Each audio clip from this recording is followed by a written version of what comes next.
Bismillahirrahmanirrahim. Assalamualaikum warahmatullahi wabarakatuh.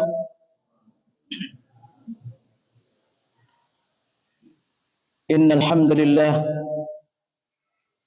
nahmaduhu wa nasta'inuhu wa nastaghfiruh wa na'udzu billahi min shururi anfusina wa min sayyiati a'malina. May yahdihillahu fala mudilla lahu wa may yudlilhu fala hadiya lahu. Wassalatu wassalamu ala khatamil anbiya'i wal mursalin Sayyidina wa maulana Muhammadin wa ala alihi wa sahbihi ajma'in, amma ba'd. Hadirin jamaah salat maghrib yang sama-sama dirahmati oleh Allah Subhanahu wa taala. Alhamdulillah, kembali kita panjatkan puji dan syukur kehadirat Allah Subhanahu wa taala karena atas limpahan rahmat, hidayah serta taufiknya sehingga pada malam ini kita kembali datang ke rumahnya Allah Subhanahu wa taala untuk melaksanakan kewajiban kita, yaitu salat maghrib secara berjamaah. Salawat serta salam mari bersama-sama kita peruntukkan kepada junjungan Nabi besar Nabiullah Muhammad sallallahu alaihi wasallam. Hadirin yang dimuliakan oleh Allah Subhanahu wa taala, insyaallah pada malam ini kita akan lanjutkan kembali kajian tafsir Ibnu Katsir, dan kali ini kita masih membahas tafsir Bismillahirrahmanirrahim. Namun perlu saya sampaikan bahwa malam ini sebagai pembahasan akhir Bismillah. Jadi insyaallah ya, mudah-mudahan Allah berikan panjang umur kepada kita untuk minggu yang akan datang. Malam Selasa yang akan datang kita pindah ke ayat yang kedua. Kita masih membahas hadis-hadis Rasulullah sallallahu alaihi wasallam yang berkaitan dengan fadilah Bismillah. Ini hadis terakhir.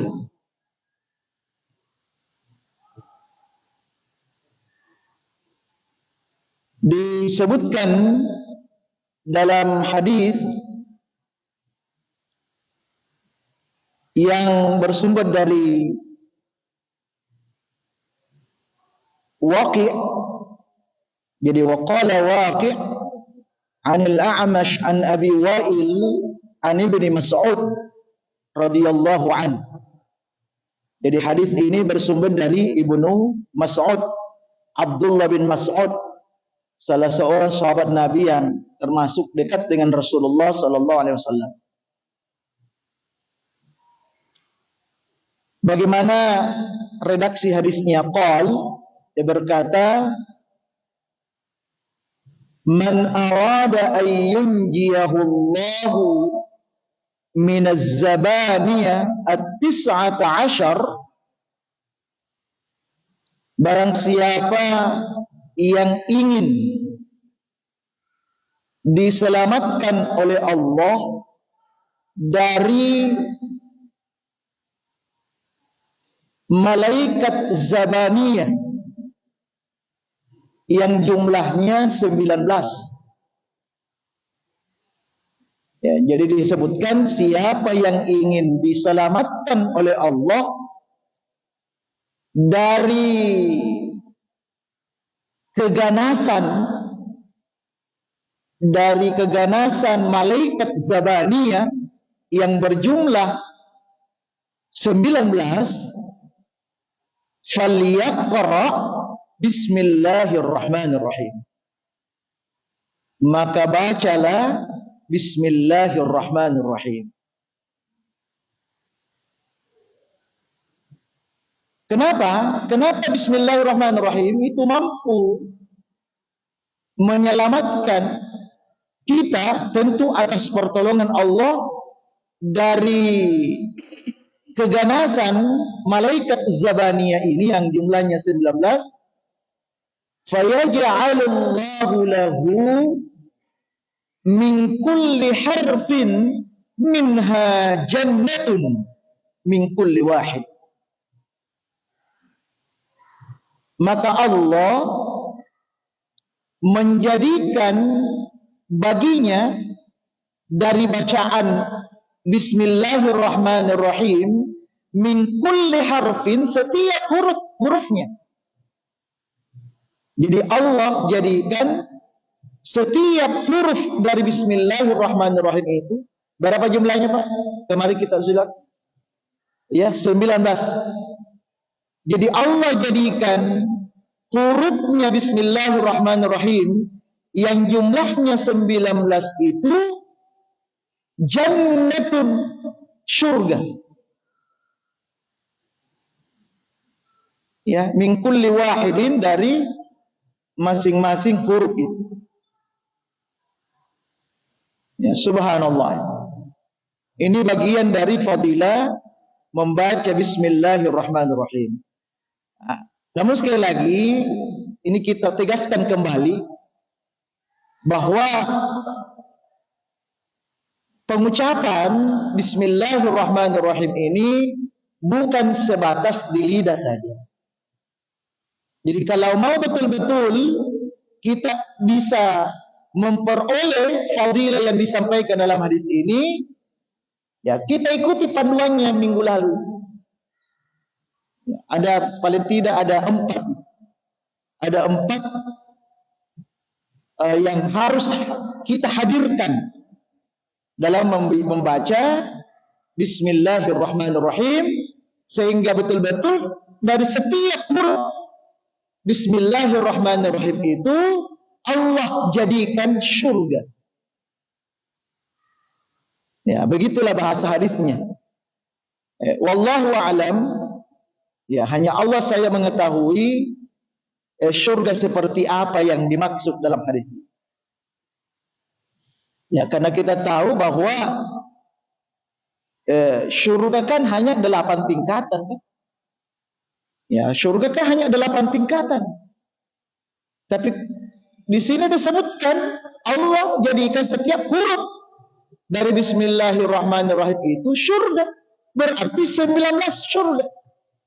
Nah, tentu ini ada penjelasan khusus, cuma di dalam kitab ini tidak disebutkan.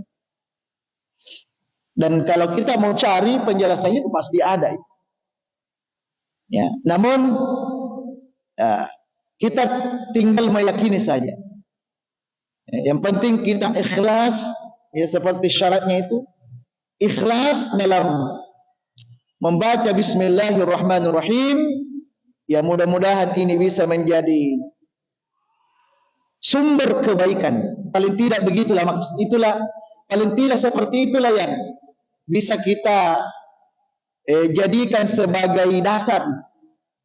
Ya, dengan membaca Bismillahirrahmanirrahim itu adalah sumber kebaikan untuk kita. Karena merupakan sumber kebaikan, maka hadiahnya surga. Itu hadiahnya surga.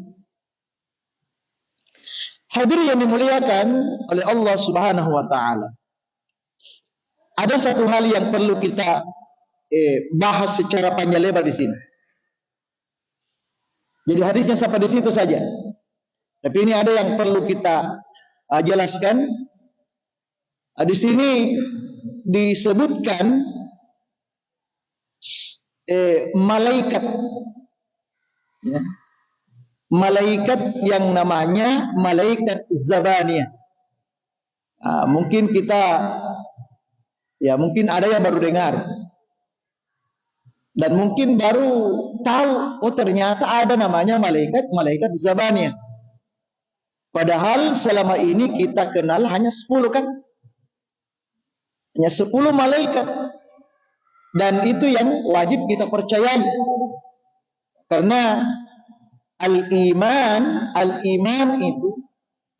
itu salah satu penyempurnanya adalah kepada malaikat itu. Al-imanu bil malaik. Beriman kepada malaikat, khususnya yang 10 itu. Ya, 10 malaikat. Nah, dari 10 ini kata malaikat Zabani tidak ada. Tidak ada. Nah, oleh karena itu perlu kita perkenalkan ini. Jadi istilahnya kita mari berkenalan dulu dengan malaikat Zabani. Ya, siapa itu malaikat Zabani? Yang jelas sepakat para ulama, ini sepakat ulama bahwa malaikat Zabaniyah itu dalam kitab ini juga, tapi itu di bab-bab terakhir, di juz-juz amma dijelaskan itu. Ini dalam kitab tafsir Ibnu Katsir juga, tapi itu di juz terakhir, karena di penjelasannya ada di juz amma. Itu disebutkan malaikat Zabaniyah yaitu malaikat azab. Malaikat azab artinya malaikat yang ditugaskan oleh Allah untuk mengazab orang-orang yang durhaka di neraka.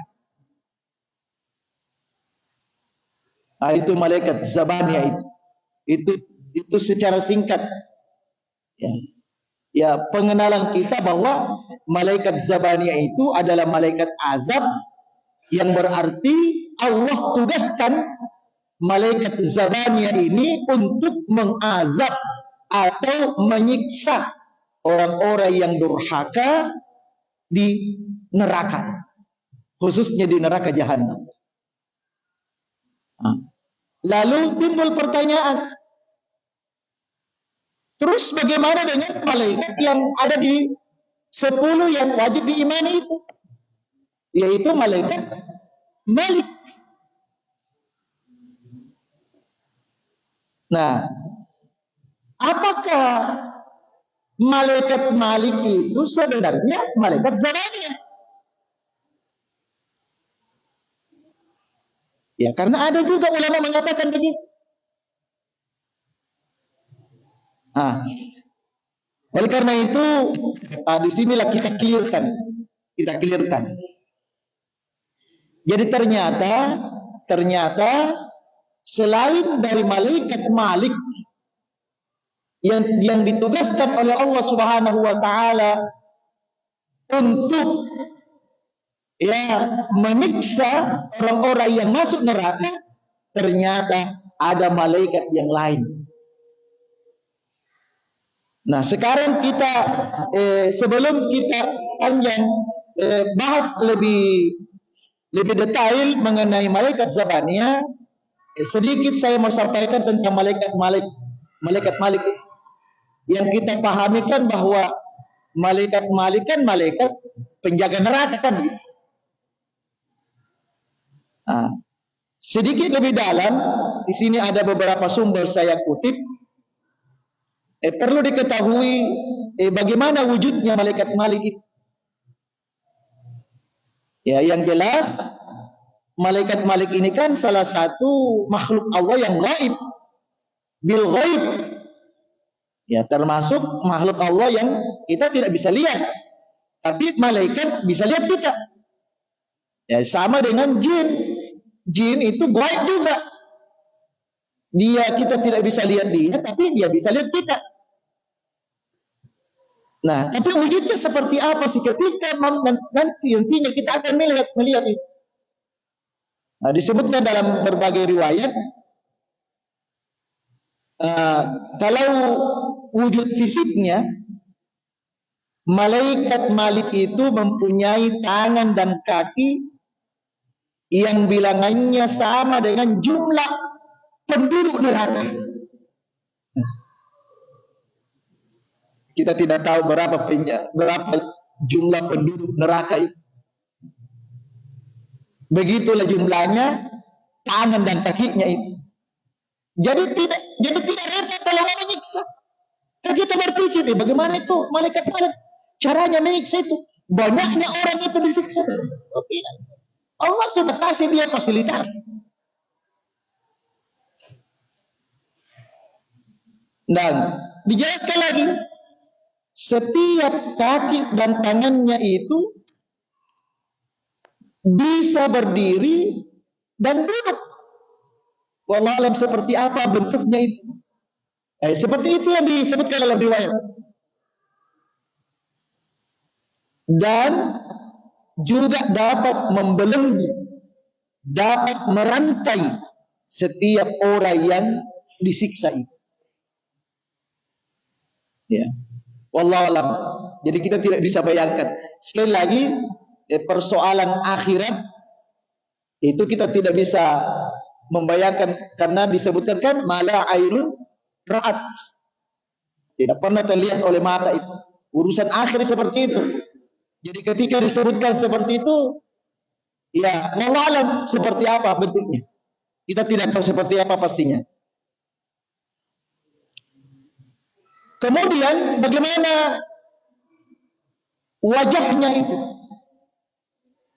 Tentu yang namanya penjaga neraka, ya wajahnya menyeramkan. Ya, sebaliknya kalau malaikat Ridwan kan penjaga surga kan tampan sekali, cantik sekali. Tapi kalau neraka itu, menyeramkan itu. Mungkin lebih menyeramkan yang kita bayangkan.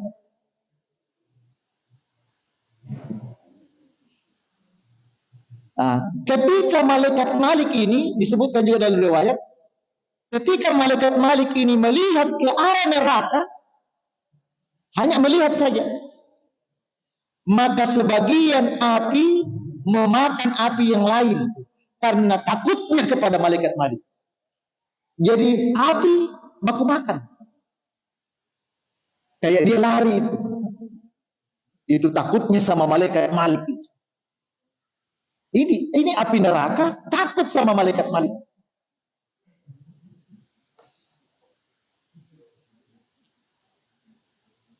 Namun dengan demikian, ya sekalipun dia seram, disebutkan dalam riwayat malaikat Malik ini pernah tersenyum satu kali. Tidak pernah sambil seram terus mukanya, tapi pernah tersenyum sekali saja, dan itu terakhir, pertama dan terakhir. Kapan dia tersenyum? Ketika bertemu dengan Rasulullah SAW ketika Isra Mi'raj. Ketika Isra Mi'raj sempat bertemu dengan Rasulullah, saat itu baru tersenyum. Itu pun nanti ditegur sama malaikat Jibril. Nanti diingatkan, kok tersenyum? Masa kita kan tersenyum, ini kekasih Allah ini. Sebenarnya dia tidak mau tersenyum, karena karakternya begitu kan. Itulah karakternya dia tersenyum. Ya apa, tak serem terus. Tapi karena dia diingatkan ini kekasih Allah ini. Istilahnya kalau istilah dunia, ini 02 ini. 01 Allah kan, ini 02 ini. Ini kekasihnya Allah. Tersenyum. Akhirnya dia tersenyum, setelah itu tidak pernah lagi tersenyum.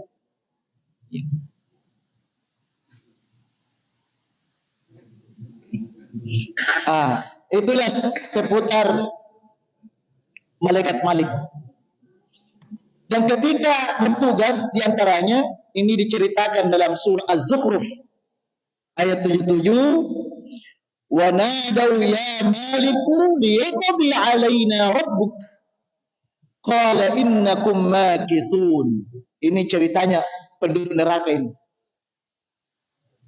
Ya, penduduk neraka berkata kepada malaikat Malik ini, hai Malik, wahai Malik, ya Malik, wahai Malik, liyaqdi alaina rabbuk, biarlah Tuhanmu itu membunuh kami saja. Artinya musnahkan kami saja ini sementara disiksa di neraka. Musnahkan saja kami ini, matikan saja kami ini. Artinya kalau sudah mati, sudah tidak ada lagi maunya penduduk neraka. Tapi apa kata malaikat Malik? Qala innakum makithun. Kamu akan tetap tinggal di neraka ini. Kamu tidak akan dimatikan. Kalau kamu mati tidak disiksa lagi. Makanya itu diceritakan dalam hadis yang lain, penduduk neraka itu kan ada. Misalnya orang-orang yang malas salat, itu kan nanti di neraka itu dipecahkan kepalanya. Setelah pecah kepalanya dikembalikan lagi. Bukan pecah kepalanya mati. Enggak. Setelah pecah kepalanya dikembalikan lagi seperti biasa, dipukul lagi, hancur, dikembalikan lagi sampai terus menerus. Kalau dia orang beriman sampai habis dosanya. Karena perlu dipahami, kita sudah sampaikan bahwa orang-orang yang beriman itu walaupun sebesar zarah ada iman dalam hatinya, walaupun sebesar itu ujung-ujungnya nanti masuk surga. Tapi disiksa dulu terus sampai dosa-dosanya itu habis. Setelah itu baru dimasukkan ke dalam surga. Hanya saja kata sebagian ulama, ya orang-orang seperti ini ketika dia masuk surga ada cirinya, ada tandanya. Ya, tandanya itu ada di dalam. Ya, kalau kita di sini mantan penduduk neraka. Jadi tetap ada stempelnya itu. Ada stempelnya mantan penduduk neraka. Jadi kalau misalnya dikatakan ya bahwa nanti itu semua orang beriman sekalipun imannya sedikit masuk surga. Nah, kalau begitu yang penting yakin sama Allah biar kita ahli masuk enggak apa-apa. Siapa tahu ada berpikiran begitu, ya iya betul. Nanti kau masuk surga tapi kamu lain dari yang lain. Ya, ada tanda khusus. Na'udzubillah tsumma na'udzubillah. Hadirin yang dimuliakan oleh Allah Subhanahu wa taala. Nah, itu malaikat Malik. Nah, sekarang bagaimana dengan malaikat Zabani? Memang ada mengatakan itu juga, tapi ada mengatakan tidak, beda. Nah, sekarang malaikat Zabani ya.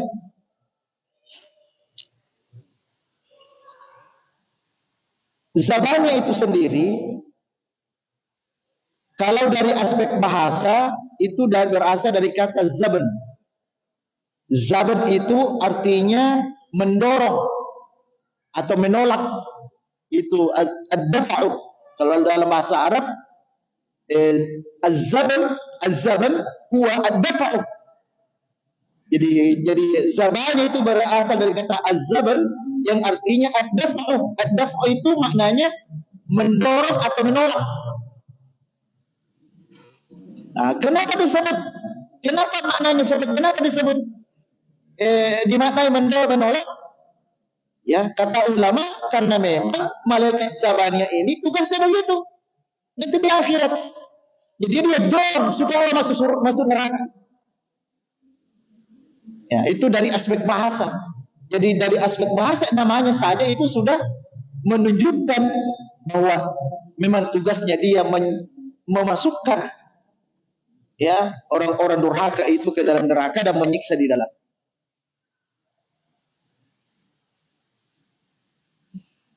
Hadirin yang dimuliakan oleh Allah Subhanahu wa taala. Nah, disebutkan dalam Al-Qur'an surah Al-Mudaththir ayat 28 dan 3 sampai 30. Di situ ternyata disebutkan sesuai dengan hadis tadi disebutkan. Ya. Allah berfirman, "Sa'uslihi saqar wa ma adraka ma saqar la tubqi wa la tadhar lawahatun lil bashar 'alaiha 19." Ini diceritakan. Ya, menurut para ulama ayat inilah yang menceritakan tentang malaikat Zabaniyah ini. Apa artinya? Sa'uslihi saqar. Kelak aku akan memasukkannya ke dalam neraka saqar. Wa ma adraka ma saqar? Dan tahukah kamu apa itu neraka saqar? La tubqi wa la tazar. Neraka sakar itu tidak meninggalkan dan tidak membiarkan. Lawahatul lil bashar, yang menghanguskan kulit-kulit manusia. Alaiha tis'ata asyar, di atasnya ada 19 malaikat. Dan disepakatilah oleh ulama, karena berdasarkan hadis tadi yang kita bacakan ini, bahwa ternyata malaikat Zabaniyah itu bukan satu malaikat, tapi jumlahnya 19.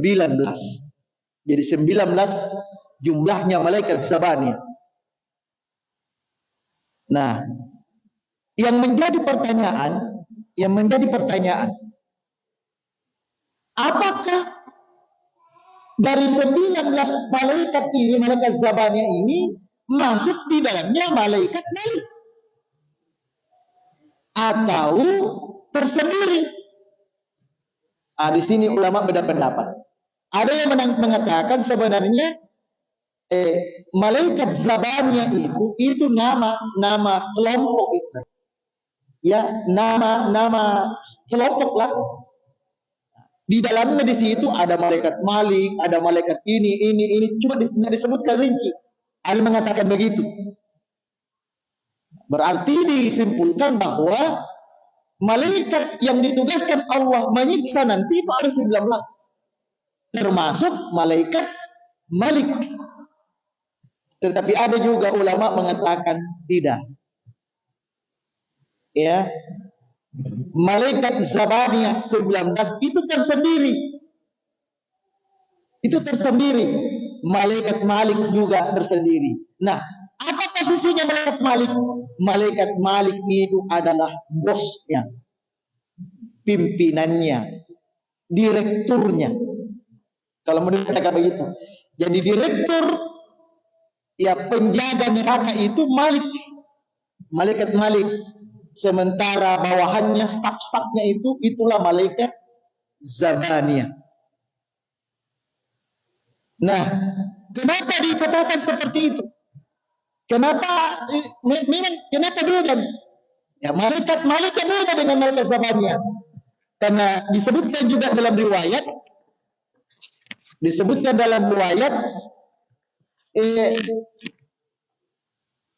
bentuk fisiknya itu berbeda dengan yang tadi disebutkan. Bagaimana bentuk fisiknya? Di sini disebutkan juga dalam riwayat. Malaikat Zabaniyah itu yang 19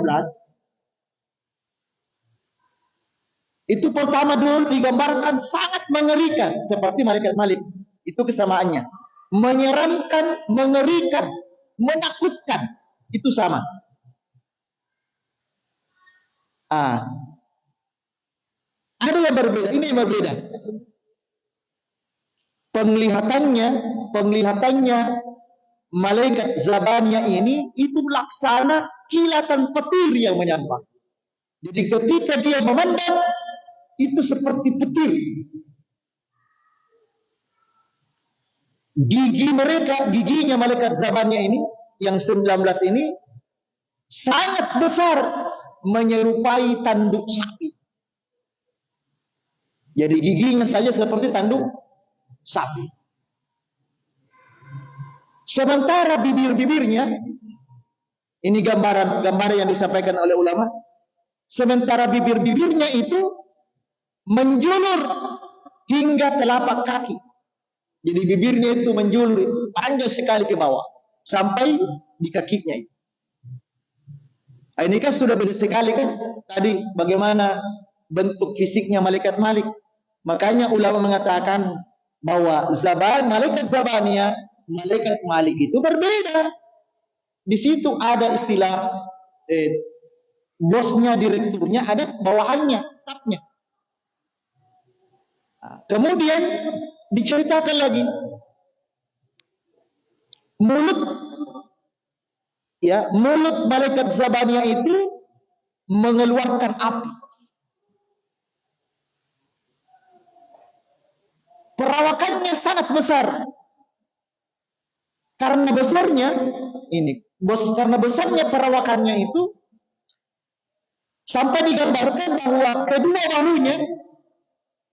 bahunya ini itu jaraknya itu karena besarnya ini malaikat Zabaniyah, itu jaraknya itu sama dengan perjalanan 1 tahun. Coba kita dibayangkan bagaimana besarnya itu. Ini satu malaikat Zabaniyah. Ini jumlahnya 19.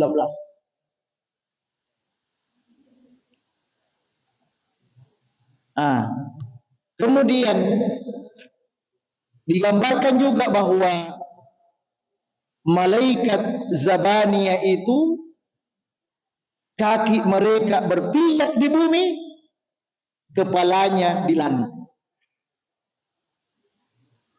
Jadi lebar, tinggi.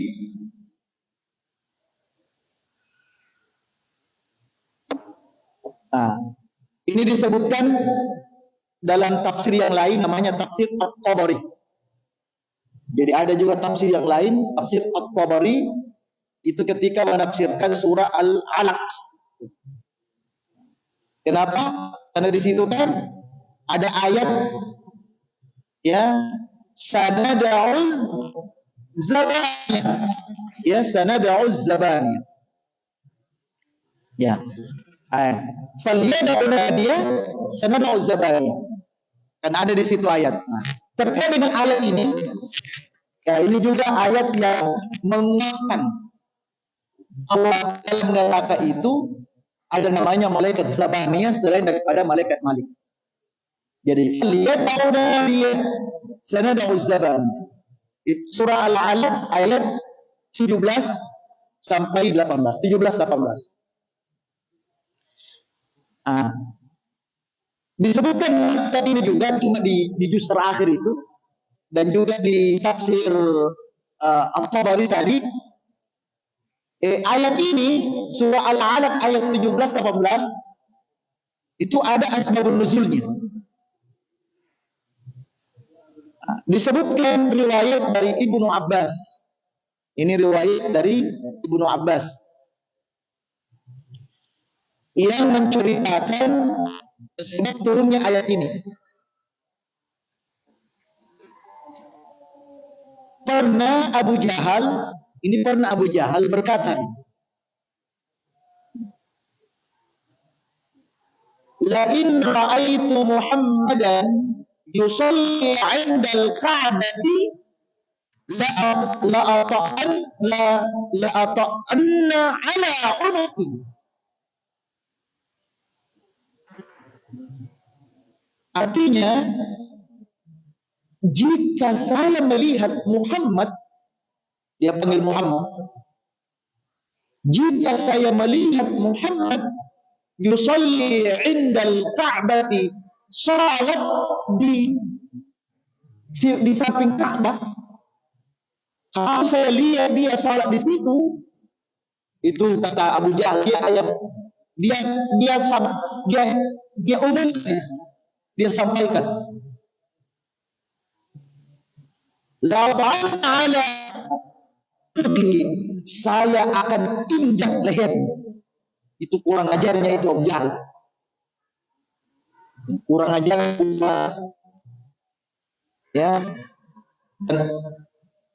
termasuk juga Abu Lahab. Tapi ini yang khusus Abu Jahal ini.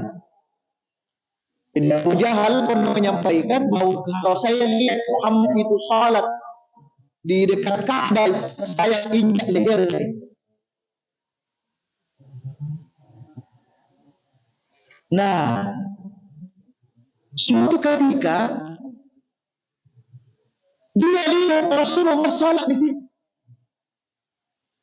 Bila Nabi salat dekat maqam Ibrahim, dekat maqam Ibrahim,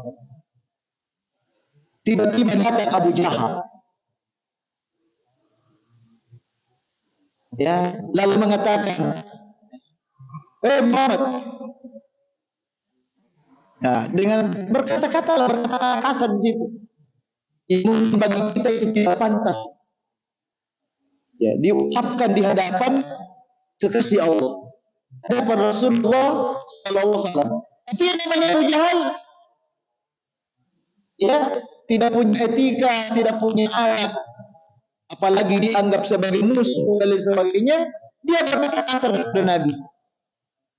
Dia katakan, ya Muhammad, bukankah saya sudah larang kamu untuk lakukan praktek semacam itu? Saya kan jauh-jauh sebelumnya sudah saya sampaikan, saya larang kamu untuk lakukan seperti itu. Lalu Abu Jahal mengancam, Muhammad, ya, diancam, saya ini banyak anggota, kalau saya mau, saya panggil anggotaku untuk menyerang kaum.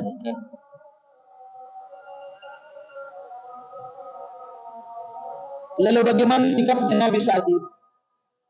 Apakah Nabi tinggal diam? Ini juga pelajaran.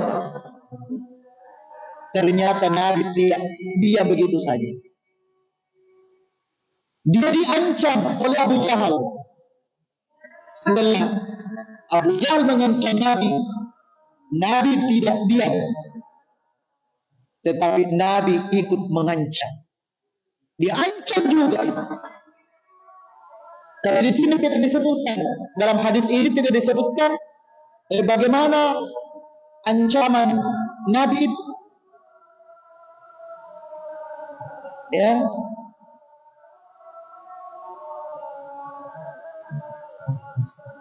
Kemudian Abu Jahal mengatakan, Nabi mengancam ini. Lalu Abu Jahal mengatakan, hei Muhammad, kamu mengancam pakai apa? Dia kan selalu memandang-mandang Rasulullah itu. Saya ini kalau mengancam, apanya saya punya anggota ini?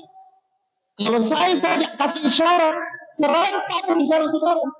Terus kamu mau diancam apa? Mau ancam apa kali ini? Kok sendiri di situ? Itu kalau bahasa kita. Kau pakai apa ke ancam kami ini? Ancam saya pakai apa? Setelah Abu Jahal berkata seperti ini, maka turunlah ini ayat ini. Surah Al-Alaq 17-18. Falyad'u nadiyah sanad'u zarani. Maka dia mengambil bolannya. Maksudnya, ya Abu Jahal itu, silakan kalau dia mau panggil sudah, kata Allah. Allah biarkan, sudah punya anggota itu, silakan panggil. Tapi ingat, sanad'u zabaniyah, kelak kami akan memanggil juga malaikat Saban. Silakan panggil, tapi Allah punya malaikat Saban. Nah, berdasarkan hadis ini, asbabul nuzulnya untuk ayat ini, ya, sehingga disebutkanlah bahwa ternyata malaikat Zabaniyah itu bukan hanya tugasnya di neraka menyiksa, tapi ternyata juga kata ulama, malaikat Zabaniyah juga ikut. Kalau Allah perintahkan, dia juga bisa menyiksa di dunia. Seperti seandainya untuk Abu Jahal tidak panggil dengan Nabi, seandainya saat itu di sana Nabi diserang dengan golongannya Abu Jahal ini, agar Allah menjadi Allah turunkan banyak untuk membalas. Nah, itulah disimpulkan oleh ulama bahwa malaikat Zabaniyah itu ternyata bukan hanya menerani malaikat menyiksa orang-orang durhaka, tapi ada tugas lain juga. Dan ini tidak dimiliki oleh malaikat lain. Kalau malaikat hanya di neraka saja, tapi malaikat Zabaniyah ternyata juga punya tugas ini kalau seandainya Allah tugaskan. Bahkan Rasulullah Ya, ini dikuatkan oleh kata Nabi dengan mengatakan, "Lau fa'alahu la akhadhu malaikat." Seandainya Abu Jahal itu lakukan itu, ancamannya itu, la akhadhu malaikat, maka Allah pasti juga akan menyiksanya. Ini Nabi sendiri sampaikan.